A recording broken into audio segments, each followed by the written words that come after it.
শেষ অবধি কেউ থাকে না।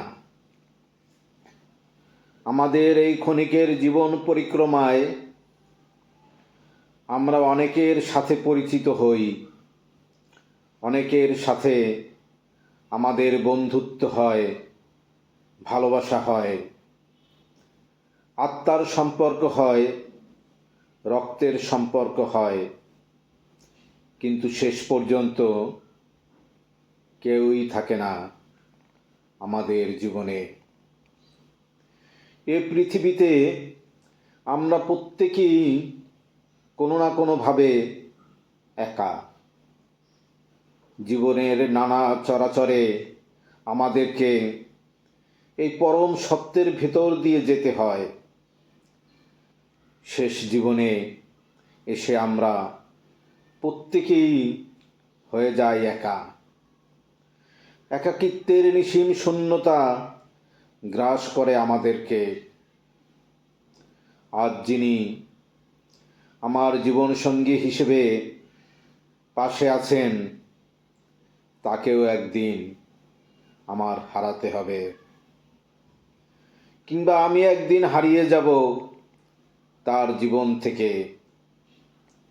এটাই সৃষ্টির ধর্ম ও আমাদের সকলের জীবনের ভবিতব্য। এর ব্যত্যয় হবে না কোনো দিন। আজ যাকে আমি আমার প্রাণেরও অধিক ভালোবাসছি, তার সঙ্গে যে আমার বিচ্ছেদ হতে পারে না, এটা আমরা কেউ নিশ্চিত করে বলতে পারি না। সম্পর্ক যত সহজে করা যায়, টিকিয়ে রাখা তত বেশি কঠিন।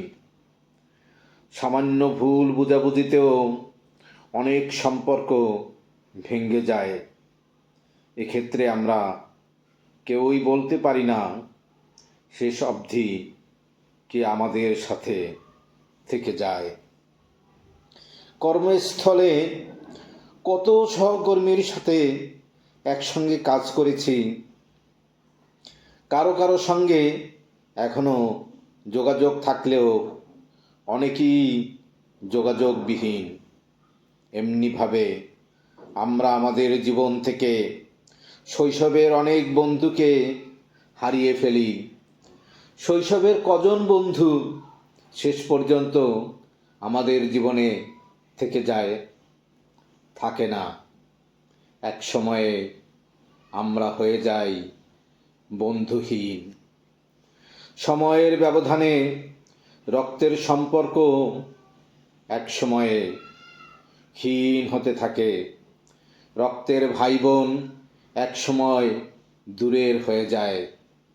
স্বার্থের দ্বন্দ্বে আমরা একে অপরের থেকে সম্পর্কহীন হয়ে যাই।